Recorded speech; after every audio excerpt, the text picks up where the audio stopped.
ये आता है कि निराकारी बुद्धि और अहंकार भी होता है निराकार अवस्था में। अहंकार तो ये धरती पर होता है। ये अहंकार तत्व कब आया बोला है ना? अहंकार? हाँ जी, अहंकार तत्व जो जी। होता है, अग्नि तत्व आता है तब अहंकार तत्व आता अच्छा, जब ये क्रिएशन हुई और ये है। तत्व क्रिएशन आए। करने के लिए एक अहंकार तत्व बोला है, मगर वास्तव में अहंकार तत्व तो ये सूक्ष्म जगत जो ब्रह्मा ने संकल्पों से सृष्टि बनाई, जी, ब्रह्मा द्वारा सर्जन, विष्णु द्वारा पालना और शंकर द्वारा विनाश। तो आदि ब्रह्मांड की आदि शक्ति ने ब्रह्मा विष्णु शंकर की माँ है ना, जी, तो डायरेक्शन तो आदि शक्ति देती है, ब्रह्मांड जी, तो वही चलाती है, पूरा जी, ब्रह्मांड जी। तो आदि शक्ति चलाती है।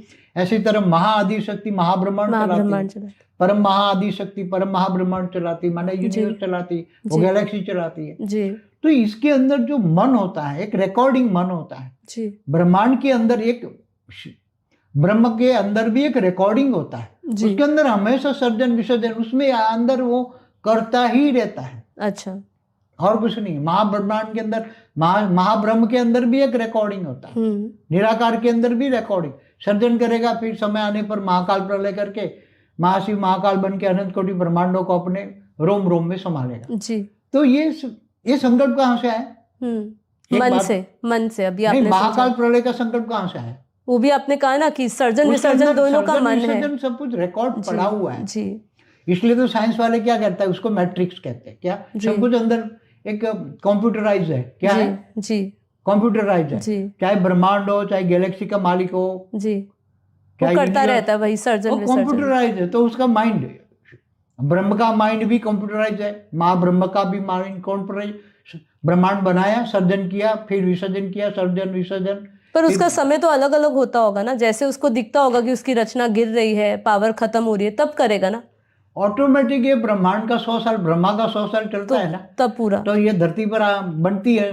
फिर धीरे धीरे सूक्ष्मवतन, ब्रह्मा ने सब सूक्ष्मवतन बनाए, फिर धीरे धीरे वो गिरते गिरते स्थूलवतन बना, मृत्युलोक बना, मृत्युलोक से सात पाताल लोक बना, अतल वितल सुतल तलातल महातल पाताल बना। तो ये किसी ने ऑटोमेटिक बनता जा रहा है। जी, जी, जी, ऑटोमेटिक बनता। तो ये तो आपने कहा ना ऊपर से ही आता जा रहा है। उसमें कोई पाताल लोक कोई आदि शक्ति ने नहीं बनाया। नहीं, पाताल लोक नहीं, हम तो ऊपर की ही बात कर रहे हैं, जैसे सूक्ष्म जगत की भी, जैसे ब्रह्मांड की, महाब्रह्मांड की, परम महाब्रह्मांड की, वो सब बेहद से ही उनको, जैसे ब्रह्मांड के जो रचयिता है शिव, उसको महाशिव से प्रेरणा मिल रही है, महाशिव को परम महाशिव से मिल रही है। जैसे हम निराकार को तो ब्रह्म कहेंगे, जी, उसको महाब्रह्म कहेंगे। महाब्रह्म से प्रेरणा मिली, महाब्रह्मांड बनाता है। जी, जी, जी। तो महाब्रह्म अनंत, एक संकल्प मात्र से अनंत अनंत ब्रह्म पैदा करता है। जी, जी।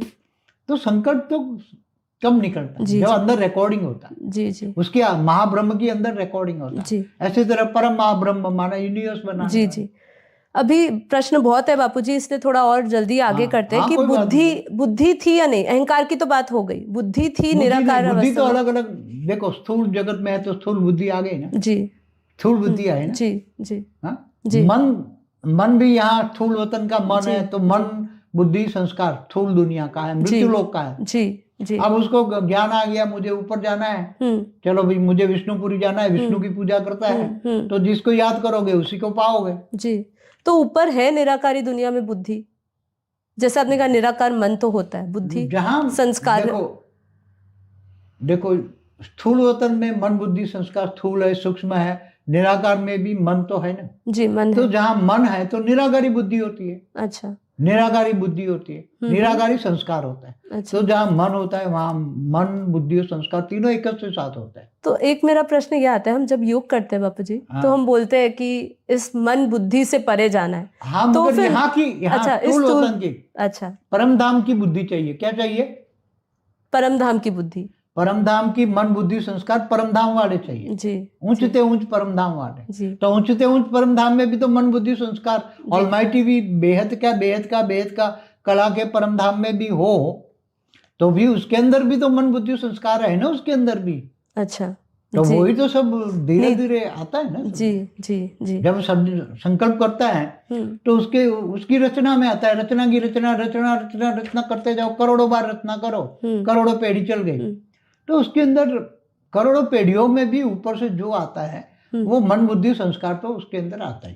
तो एक क्रिएशन और क्रिएटर का अलग अलग होने का ज्ञान, जैसे हम कहते हैं पहले अद्वैत था, अब द्वैत भाव आए, तो क्रिएशन और क्रिएटर का अलग अलग होने का भाव कब से आया? द्वैतवाद अद्वैतवाद जी, ये कब से आया? दो है, हाँ। दो है, दो रियलिटी है ना जी। तुम यहाँ मनुष्य हो, हाँ, और वो तुम्हें क्रिएटर करने वाला ब्रह्मा है जी। तो दो कैसे हो? दो हो ना जी बिल्कुल। तो द्वैतवाद हो गया ना। पर ये कब से आया? कब मतलब ये देखो अलग? शास्त्रों में जो भी बातें लिखी है ना, जी। अब क्या कहा कि सूर्य नारायण देवता ने उसको ज्ञान दिया, क्या दिया? शास्त्रों में लिखोगे तो ये ऋषि मुनि को दिया, इनको दिया, ये दिए। ब्रह्मा ने 4 वेद निकाले, जी 4 पुत्र निकाले, तो जाओ तुम ज्ञान दो, जी मगर पुत्रों ने ज्ञान नहीं दिया, ऊपर चले गए। हाँ जी। तो ये सब एक जो हिस्ट्री पुराण में लिखी है तो एक ब्रह्मांड की है ना कहानी। हाँ जी, ब्रह्मा विष्णु शंकर की कहानी है, शिव शंकर की एक ब्रह्मांड की कहानी है ना। ब्रह्मा के 100 साल में जो हुआ, ब्रह्मांड के पहले परात में जो हुआ, उसकी कहानी लिखी गई ना शास्त्रों में, वेद उपनिषद पुराणों में। मगर वेदों में द्वैतवाद, देखो द्वैतवाद, अद्वैत किसको कहेंगे? वो मैं और वो एक ही है, मगर अधूरा ज्ञान है ना अद्वैतवाद। एक तुम एक कैसे हो भाई? वो तो ऊपर परम धाम में, तुम यहाँ नीचे हो, तो एक कैसे हो गए? पर ये जब हम योग में उसमें ब्रह्मलीन उसमें अवस्था की बात करें, बाप की तरह याद करो, वो तुम्हारा बाप है, तुम उसकी संतान हो, ऐसे याद करो जी। वो रियलिटी है जी, कि वो तुम्हारा बाप है, क्रिएटर है, रचयिता है जी। और तुम उसकी रचना, तुम उनके समान बन सकते हो? नहीं बन सकता। बाप समान बच्चे कैसे बनेंगे? नहीं, अभी तक हम जैसे कई वीडियोस में आपने कहा है, वो भी झूठ है। इसलिए कहता हूँ ना, हम परम सत्य जानना है तो आत्मस्वरूप का अनुभव करोगे जी। आत्मस्वरूप, एकदम आत्मस्वरूप। ब्रह्मांड देखोगे, महाब्रह्मांड, परम महाब्रह्मांड, सब मैंने सब देखा ही हुआ है। इसलिए तो अरे वो ब्रह्म ऊपर बैठा है और तुम यहाँ बैठो, हम ब्रह्मास्मि, हम ब्रह्मास्मि। कई युगांत तक मर गए ऋषि मुनि बेचारे, हम ब्रह्मास्मि करते करते, और तुम आत्मस्वरूप बनो। तुम याद करो, मेरा बेहद का परम पिता ऊपर है। अरे वो परम पिता है जी जी, क्या है? परम पिता। और तुम उसकी रचना हो, तुम उसके बच्चे हो जी। तो दो हो गए ना, बच्चे और बाप। क्या एक शरीर में, अगर यहाँ दो है तो क्या एक शरीर में हो गए, एक हो गए? तो निराकारी अवस्था में भी अलग ही रहेंगे। इसलिए तो टोटली द्वैतवाद ही सही है, अद्वैतवाद झूठा है। अच्छा, कभी भी अद्वैतवाद होता ही नहीं कभी। బేహద్ పరం మహాశాంతి, బేహద్ ఆత్మిక పరివారమునకు, ఆత్మిక సోదరి సోదరులకు బాపూజీ దశరథ్ భాయ్ పటేల్ తెలుగు ఛానల్కు స్వాగతం. మనము సాక్షి బెహన్ బాపూజీ ఇంటర్వ్యూ ద్వారా మనసు యొక్క అతి సూక్ష్మ గుహ్య రహస్యము మరి సంబంధించినటువంటి సంస్కారాలు, మనసుని, బుద్ధిని గురించి అడుగుతున్న ప్రశ్నల యొక్క వీడియో మనము 2 భాగాలు ఇప్పుడు విన్నాము. ఇది 3వ పార్ట్. ఈ 3వ పార్ట్కు సంబంధించినటువంటి హిందీ వీడియో క్లిప్పింగు మీరు విన్నారు. దీనికి ట్రాన్స్లేషను ఇప్పుడు వినండి. నిన్న మనసు అనేది నిరాకారి ప్రపంచంలో ఉంటుంది, బేహద్దులోనూ ఉంటుంది, పవర్ని బట్టి మనసు ఉంటుంది అంటూ ఎప్పుడైతే మరి సంస్కారం ఉంటుందో అది పూర్తిగా బేహద్ కళలకు వచ్చేటప్పటికి నిరాకారి స్టేజ్లో సంస్కారాలు సమాప్తమవుతాయి అని చెప్పారు బాపూజీ. ఇక ఇప్పుడు బాపూజీని అడుగుతూ ఉన్నారు, అహంకారం అనేది ఎలా వస్తుంది అని. అహంకారం అనేది అగ్ని తత్వం తోటి వస్తూ ఉంటుంది. అహంకార తత్వం అనే దీన్ని అంటూ ఉంటారు. బాపూజీ మరి ఎప్పుడైతే క్రియేషన్ అనేది జరిగిందో అప్పుడు తత్వాలు వచ్చినాయి కదా. క్రియేషన్ చేయటం కోసం ఒక అహంకార తత్వం కూడా ఉంటుంది. వాస్తవంలో అహంకార తత్వం అయితే ఈ సూక్ష్మ జగత్తులో బ్రహ్మ యొక్క సంకల్పంతోటే సృష్టి రచించబడింది అంటారు. బ్రహ్మ ద్వారా సర్జన, విష్ణు ద్వారా పాలన, శంకరుడు ద్వారా వినాశనం అని చెప్తూ ఉంటారు. బ్రహ్మాండం యొక్క ఆది శక్తి బ్రహ్మ, విష్ణు, శంకర్లకు మా తల్లి. ఆమె డైరెక్షన్ అనుసారంగా మరి ఆది శక్తి ఈ త్రిమూర్తులకి డైరెక్షన్ ఇస్తూ ఉంటుంది. బ్రహ్మాండం నడుస్తూ ఉంటుంది. అంటే ఈ బ్రహ్మాండాన్ని ఆదిశక్తే నడిపిస్తూ ఉంది త్రిమూర్తుల ద్వారా. మరి ఆదిశక్తిను రచించింది మా ఆదిశక్తి మహాబ్రహ్మాండాన్ని నడిపిస్తూ ఉంటుంది. ఆ మహాబ్రహ్మాండంలోనే అనంత కోటి బ్రహ్మాండాలు ఉన్నాయి. మరి పరం మహా ఆదిశక్తి మహాబ్రహ్మాండాలు నడిపిస్తూ ఉంటాయి. అంటే యూనివర్సు ఈ యొక్క గెలాక్సీల్ని నడిపిస్తూ ఉంటుంది. దీని లోపలే వారికి మనసు అనేది ఉంటుంది. అంటే ఎలా నడిపించాలి, ఎలాగ దీన్ని పరివర్తన చేయాలి, లేకపోతే వైండప్ చేయాలి అనేటువంటి విషయము వారి మనసు లోపల రికార్డింగ్ అనేది ఉంటూ ఉంటుంది. బ్రహ్మాండం లోపల ఒకటి, అదేవిధంగా బ్రహ్మ లోపల కూడా రికార్డింగ్ అనేది ఉంటూ ఉంటుంది. సదా సర్జన్ విసర్జన అనేది జరుగుతూ ఉంటుంది. ఏమి ఇక్కడ మార్పు అనేది రానే రాదు. మహాబ్రహ్మాండం లోపల మహాబ్రహ్మ లోపల కూడా ఒక రికార్డింగ్ అనేది ఉన్నది. నిరాకారుడు లోపలే రికార్డింగ్, అంటే సర్జన చెయ్యాలి, విసర్జన చెయ్యాలి అనే విషయం తెలుస్తుంది. సమయం వచ్చినప్పుడు మహాకాల ప్రళయము చేసి మహాశివుడు మహాకాలాగ్నిని వర్షింపజేస్తూ ఉంటే అనంత కోటి బ్రహ్మాండాలు తమ రూపంలోకి ఇమిడిపోతూ ఉంటాయి. ఈ సంకల్పం ఎక్కడి నుంచి వస్తుంది అంటే సాక్షి నడుపుతున్నారు, వాళ్ళ యొక్క మనసు లోపల నుండే వస్తూ ఉంటుంది అని. మనసు నుండి అంటే అదంతా అదే వస్తుందా, మనసు నుండి అంటే ఏదైనా కూడా అదంతటా అదే అనగా అది మనసుతోటే రావటము. మహాకాల ప్రళయం యొక్క సంకల్పం అక్కడి నుండే వస్తుంది. లోపల సర్జన విసర్జన అన్నీ కూడా రికార్డింగ్ అవుతూ ఉంటాయి. సైన్స్ వాళ్ళు ఏం చెప్తున్నారు అంటే దీన్ని మ్యాట్రిక్స్ అంటూ ఉంటారు. అన్నీ లోపల ఒక కంప్యూటరైజ్డ్గా ప్రోగ్రామ్ తయారై ఫీడింగ్ అయ్యి ఉంటుంది చిప్ లోపల, కంప్యూటర్ లోపల. అందుకని బ్రహ్మాండం అయినా గెలాక్సీ అయినా మరి దాని మాలిక్ లోపల ఈ కంప్యూటరైజ్ అనగా ప్రోగ్రామింగ్ అనేది జరుగుతూ ఉంటుంది.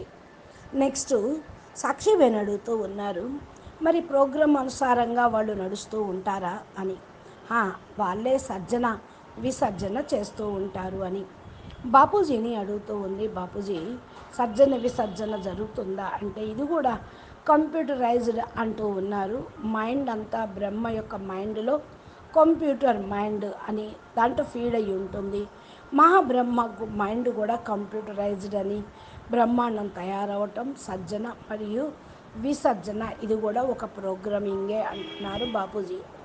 సాక్షి అడుగుతున్నారు, బాపూజీ ఆ సమయంలో వేరువేరుగా ఉంటూ ఉంటుందా, మరి చూడటానికి ఎలా ఉంటుంది, రచన పడిపోవటం జరుగుతుంది, పవర్ కథమైపోతుంది, అప్పుడే కదా చూసేది అంటున్నారు అనంతభాయ్ అడుగుతున్నారు సాక్షి వేణు. బాపూజీ దాన్ని చెప్తున్నారు, ఆటోమేటిక్గా ఈ బ్రహ్మాండం 100 సంవత్సరాలు నడవాలి, బ్రహ్మ వయసు 100 సంవత్సరాలు అని ఫిక్స్ అవుతారు, ముందు ఫిక్స్ చేసి ఉంచుతారు. అదేవిధంగా భూమి నడుస్తూ ఉంటుంది. నెమ్మదిగా సూక్ష్మవతనము బ్రహ్మాండము అన్నీ కూడా నడుస్తూ ఉంటాయి.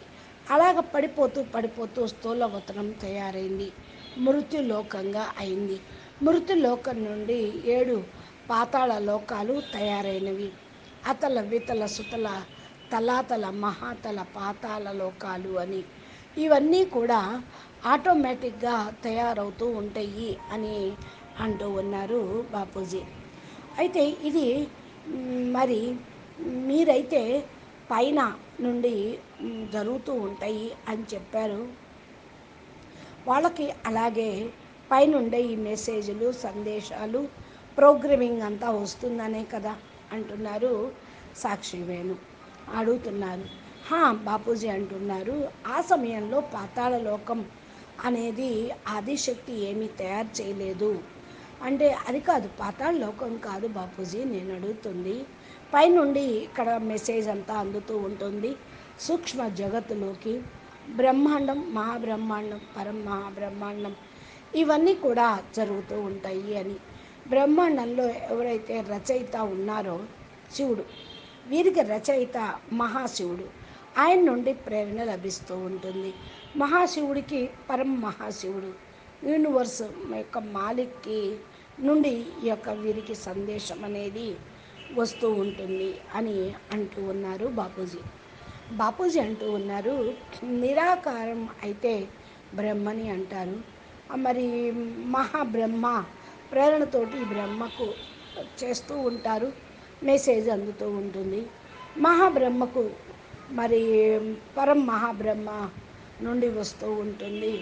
సంకల్ప మాత్రంతో మహాబ్రహ్మ యొక్క సంకల్ప మాత్రంతో అనంత బ్రహ్మలు క్రియేషన్ జరుగుతూ ఉంటుంది. సంకల్పం ఎప్పుడు బయటకు వస్తుంది అంటే లోపలే రికార్డింగ్ ఉంటూ ఉంటుంది. మహాబ్రహ్మ లోపల రికార్డింగ్ ఉంటుంది. ఈ విధంగా పరం మహాబ్రహ్మ అనగా యూనివర్స్, అనేక యూనివర్సులు కూడా ఇలాగే జరుగుతూ ఉంటాయి అంటున్నారు బాపూజీ. సాక్షి వేణు అడుగుతున్నారు బాపూజీ.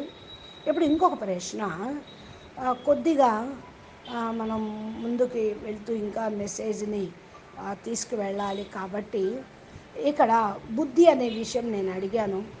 బుద్ధి ఎక్కడి నుంచి వస్తుంది? అహంకారం విషయం అయితే అయిపోయింది, బుద్ధి నిరాకారి స్థితిలో ఉంటుందా అని అడుగుతూ ఉన్నారు బాపూజీ. దీని సమాధానం, బుద్ధి అయితే వేరుగా ఈ స్థూల ప్రపంచంలోనే ఉంటుంది. అగ్నితత్వం దగ్గర నుంచి ప్రారంభమవుతుంది. ఈ స్థూల ప్రపంచంలో అగ్నితత్వం అనేది క్రియేషన్ ఎప్పుడైతే జరిగిందో బుద్ధి వచ్చేసింది. ఇది స్థూల బుద్ధిగా అయిపోతుంది. మనసు ఇక్కడ స్థూల వతనం యొక్క మనసు ఉన్నట్లే బుద్ధి కూడా స్థూల వతనం బుద్ధే. మనసు, బుద్ధి, సంస్కారం అన్నీ స్థూల ప్రపంచంలోనివే, మృత్యులోకానివే. ఇప్పుడు మీకు ఏదైతే జ్ఞానం వచ్చేసిందో నాకు పైనుండి మరి రావాలి అని ఆలోచన ఉంటూ ఉంటుంది. మరి విష్ణుపురికి వెళ్ళాలి, విష్ణుని పూజ చేస్తూ ఉంటారు, ఆయన్ని జ్ఞాపం చేస్తూ ఉంటారు. ఎవరిని జ్ఞాపం చేస్తారో వాళ్ళనే పొందుతారు అనేటువంటి రూల్ అయితే ఉంది కదా అంటున్నారు బాపూజీ. మరి పైన నిరాకారి ప్రపంచంలో బుద్ధి, మరి మీరు అన్నారు కదా నిరాకార మనసు ఉంటుంది అని. అదేవిధంగా బుద్ధి, అహంకారం కూడా నిరాకారి ప్రపంచంలో పరంధామంలో ఉంటుందా అని అడుగుతూ ఉన్నారు. దీనికి బాపూజీ అంటూ ఉన్నారు, స్థూల వతనంలో మనసు, బుద్ధి, సంస్కారాలు స్థూలంగాను సూక్ష్మంగాను ఉంటాయి. నిరాకారంలో అయితే మనసు ఉంటుంది.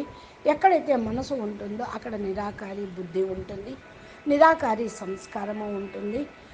ఎక్కడైతే మనసు ఉంటుందో అక్కడ మనసు, బుద్ధి మరియు సంస్కారం మూడు తోడుగానే ఉంటూ ఉంటాయి అంటున్నారు బాపూజీ. సాక్షిబేన్ అడుగుతున్నారు, బాపూజీ మళ్ళా నాకు ఇంకొక ప్రశ్న వస్తుంది. మనం ఎప్పుడైతే యోగం చేస్తూ ఉంటామో మనసు, బుద్ధికి అతీతంగా వెళ్ళండి అని మనం సంకల్పం, వెళ్ళాలి అని, వెళ్తున్నామని సంకల్పం చేస్తూ ఉంటాం, చెప్తూ ఉంటాం కూడా. మరి ఇది ఎంతవరకు, ఇది ఎక్కడి విషయము అని అడుగుతూ ఉన్నారు బాపూజీ. అంటున్నారు, మనం ఈ పరంధామంలో బుద్ధిని నిలిపామనుకోండి ఏమవుతుంది? పరంధామం యొక్క మనసు, బుద్ధి, సంస్కారాలు మనకు వచ్చేస్తూ ఉంటాయి. కానీ అదేవిధంగా మన మనసు, బుద్ధి, సంస్కారాలు కూడా ఉన్నాయి. ఉన్నతోన్నతమైన పరంధామానికి వెళితే ఉన్నతోన్నతమైన పరంధామంలో కూడా మనసు, బుద్ధి, సంస్కారము ఆల్మైటీగా ఉంటూ ఉంటుంది. బేహద్దు కళల పరంధామంలో కూడా ఉంటుంది అని చెప్తూ ఉన్నాను. అచ్చా, పరం శాంతి. మరి చూడండి, ఈ విధంగా మనసు, బుద్ధి, సంస్కారము ఉంటాయి ఆత్మలో అనుకున్నప్పుడు నెమ్మదిగా ఇవి తయారవుతూ ఉంటాయి. సంకల్పం వచ్చింది, రచన చేశారు, రచనకు రచయితకు ఉన్న సంబంధం ఉండిపోతూ ఉంటుంది. కోట్ల సార్లు రచన చేసి ఉండవచ్చు. ఇలాగా కోట్ల వంశావళి నుండి వచ్చారు. మీరు లోపల కోట్ల వంశావళి యొక్క మరి రచన, కోట్ల వంశావళి నుండి కూడా మీరు మరి క్రియేషను చేశారు. అనంత కోటి బ్రహ్మాండాలు జరిగినాయి కదా. మరి అనంత వంశావళిలు, కోట్ల వంశావళి, దానికి పైన మనసు, బుద్ధి, సంస్కారం అక్కడ కూడా ఉంటుంది అంటున్నారు బాపూజీ.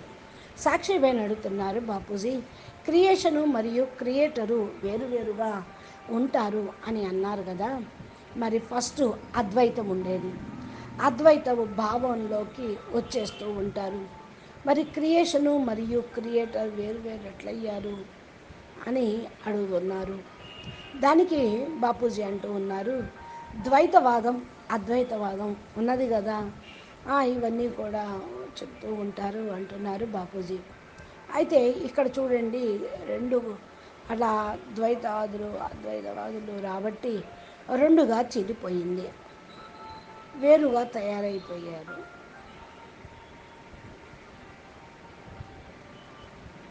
ఏ విధంగా ఇంకా పైకి వెళ్ళిపోతే మరి మన శాస్త్రాల్లో కూడా రాశారు కదా, మరి సూర్యనారాయణ దేవతకు పరమాత్మ శివుడు జ్ఞానం ఇచ్చాడు, ఆయన ఋషులు మునులకి ఇచ్చాడు, ఇలా పరంపరగా బ్రహ్మ దగ్గర 4 వేదాలు ఉన్నాయి, 4 పుత్రులు అని చెప్తారు.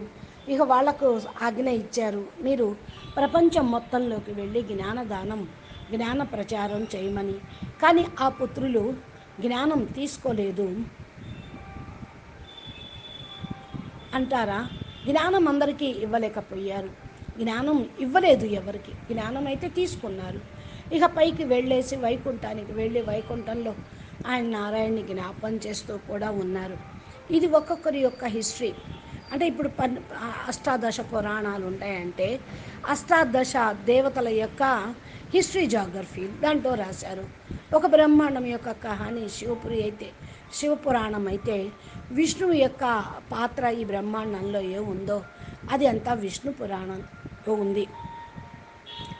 అయితే మరి బ్రహ్మ సంకల్పంతో బ్రహ్మాండం తయారైనప్పుడు బ్రహ్మ ఎలా సృష్టి చేశాడు అని ఆయన గురించిన చరిత్ర బ్రహ్మ పురాణం, ఇది కూడా ఉన్నది. ఇదంతా కహానీలు, బ్రహ్మ విష్ణు శంకర్ల యొక్క కహానీలు, శివశంకర్ల యొక్క కహానీలు, ఒక బ్రహ్మాండం యొక్క కథ. బ్రహ్మకు 100 సంవత్సరాల్లో ఏదైతే అయిందో అదంతా కూడా బ్రహ్మాండ పురాణంలో రాశారు. ఫస్ట్ పరార్థంలో ఏదైతే జరిగిందో ఆ కథ రాశారు. రెండో పరార్థం ఇప్పుడు నడుస్తుంది. ఫస్ట్ మన్వంతరం 6వ మన్వంతరంలో మరి 1వ రోజు 6వ మన్వంతరం 27వ చతుర్యుగం. మరి ఇప్పుడు ఉన్నవన్నీ కూడా పూర్వం ఫస్ట్ పరార్థం యొక్క చరిత్రలే అంటున్నారు. శాస్త్రాలు, వేదాలు, ఉపనిషత్తులు, పురాణాల్లో పూర్వం ఫస్ట్ పరార్థంలోయే రాయటం జరిగింది. ఇంకా వేదాల్లో ద్వైతవాదం చూడండి, ద్వైతము అద్వైతము ఇవన్నీ ఎవరు చెప్పారు అని అడుగుతున్నారు బాపూజీ కూడా. బాపూజీ నేను ఇదే అడుగుతున్నాను మిమ్మల్ని.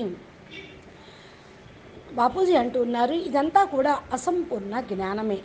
అద్వైతవాదము అంటే ఒకటే, నీవు ఒక్కటివి ఎలా అవుతావు అంటే అన్ని చోట్ల ఉన్నది ఆత్మే పరమాత్మ, నీ లోపల పరమాత్మ ఉన్నారు, అంతా ఒకటే, రెండు లేదు, ఆయన నుండి వచ్చినప్పుడు అంతా ఆయనదే కదా, ఇలా చెప్తూ ఉన్నారు. కానీ ఇది ఎలా అయింది? అందుకని పైన చూడండి, పరంధామంలో మీ తండ్రి ఆత్మల రచయిత ఉంటాడు, మరి కింద మీరున్నారు, ఒకటే అయిపోయి ఎట్లా అయ్యారు? రెండు వేరుగా అయిపోయారు కదా. తండ్రి లాగా ఉండొచ్చు కానీ తండ్రి కారు కదా, మీ తండ్రి వేరు, ఆ తండ్రికి మీరు సంతానము, ఇది జ్ఞాపకం చేయండి. బాపు ఉన్నారు, ఆయన నా రచయిత, నేను ఆయన సంతానాన్ని అంటూ జ్ఞాపకం చేయండి. ఇది అసలైన రియాలిటీ. మీ తండ్రి క్రియేటరు, మీరు క్రియేషను, ఇంకా రచయితకు ఉన్నటువంటి సంబంధం ఉంటుందే తప్ప ఇంకా ఇద్దరు సమానము ఒకటే కారు అంటున్నారు బాపూజీ. మరి మీ సమానంగా, బాప్ సమానంగా అయిపోండి అని అంటూ ఉంటారు. ఇది ఎలాగా? బాపూజీ అంటున్నారు, కాలేరు. బాప్ సమానంగా ఎలా అవుతారు? బాపు లాగా పిల్లలు ఉండొచ్చు, ముఖ పోలికలు, ఆయన వేరు ఈయన వేరు, ఆ ఆత్మ వేరు ఈ ఆత్మ వేరు. ఇప్పటి వరకు ఏదైతే అనేక వీడియోల్లో మీరు కూడా అన్నారు, బాప్ సమానంగా కండి, బాప్ సమానంగా కండి అని మీరు అన్నారు కదా, అడుగుతున్నారు సాక్షివేణి. బాపూజీ అంటూ ఉన్నారు, అనటం జరిగింది, కానీ పరమ సత్యం ఏంటి అంటే ఆత్మస్వరూపం యొక్క అనుభూతి పొందండి. ఆత్మస్వరూపంలో ఉంటే మీరు బ్రహ్మాండాన్ని చూడగలుగుతారు, మహాబ్రహ్మాండాన్ని చూడగలుగుతారు, పరం మహాబ్రహ్మాండం, ఇవన్నీ కూడా మీరు చూడగలుగుతారు. అప్పుడు మీకు అర్థమవుతుంది మనం ఎక్కడ కూర్చున్నామని. ఇప్పుడు అహం బ్రహ్మస్మి శివోహం అని అనేక యుగాంతరాల వరకు కూడా ఉండి తపస్సు చేసిన ఋషులు మునులే చనిపోయి సూక్ష్మ జగత్తులో కూర్చున్నారు. మరి అహం బ్రహ్మస్మి అన్నప్పుడు బ్రహ్మ దగ్గరికి వెళ్ళిపోవాలి కదా. ఆత్మస్వరూపంలో అయితే అన్నీ జ్ఞాపకం వస్తూ ఉంటాయి. పరమ సత్యమైన జ్ఞానం అర్థమవుతుంది. బేహద్దు పరంపిత పైన ఉన్నారు. మరి పరంపిత యొక్క రచన మీరంతా పరంపిత మీకు రచయిత, మనం ఆయన పిల్లలము. ఇలా సంకల్పం చేసి యోగం చేయండి, పవర్ వస్తుంది. ఒకే శరీరంలో ఇద్దరు ఆత్మలు ఉండటం అనేది జరగదు. శరీరం ఒకటైపోవటము అనేది కూడా ఉండదు. పరమ సత్యం యొక్క జ్ఞానాన్ని తెలుసుకోండి అని బాపూజీ చెప్తూ ఉన్నారు. ఇక మళ్ళా సాక్షి వేణు నిరాకారి స్థితిలో వేరుగానే ఉంటారు కదా. ఇక దాని గురించి వివరంగా మరి ద్వైతం ఏంటి, అద్వైతం ఏంటి అనే విషయాలు బాపూజీ కొంచెం వివరంగా చెప్తున్నారు. దీన్ని మనం నెక్స్ట్ వీడియోలో బాపూజీ ఏం చెప్తారో తెలుగులో కూడా మనం చెప్పుకుందాము. హిందీ తెలుగు వీడియోలు మీరు అర్థం అవ్వటానికే నేను చెప్తున్నాను అంటున్నారు బాపూజీ. అచ్చా, పరం శాంతి, నమస్తే, ధన్యవాదాలు. బేహద్కే బేహద్ పరం పరం పరం మహాశాంతి హై, మహాశాంతి హై, మహాశాంతి హై. బాపూజీ దశరథ్ భాయ్ పటేల్ తెలుగు ఛానల్ మీరు సబ్స్క్రైబ్ చేసి గంట సింబల్ని ప్రెస్ చేస్తే నోటిఫికేషన్ రూపంలో బాపూజీ అప్లోడ్ చేసేటువంటి వీడియోలు మీకు వస్తాయి. ఇంత గొప్ప విద్య ఎవరు చెప్పలేదు. బాపూజీ దివ్య దృష్టితోటి ఆత్మస్వరూపంలో ఉంటూ అనంత విశ్వాన్ని చూసిన దానికి ప్రతిఫలంగా ఇంత స్వచ్ఛమైన జ్ఞానమును మనకు చెప్పడం జరుగుతుంది. అచ్చా, పరమేశ్వర్, నమస్తే.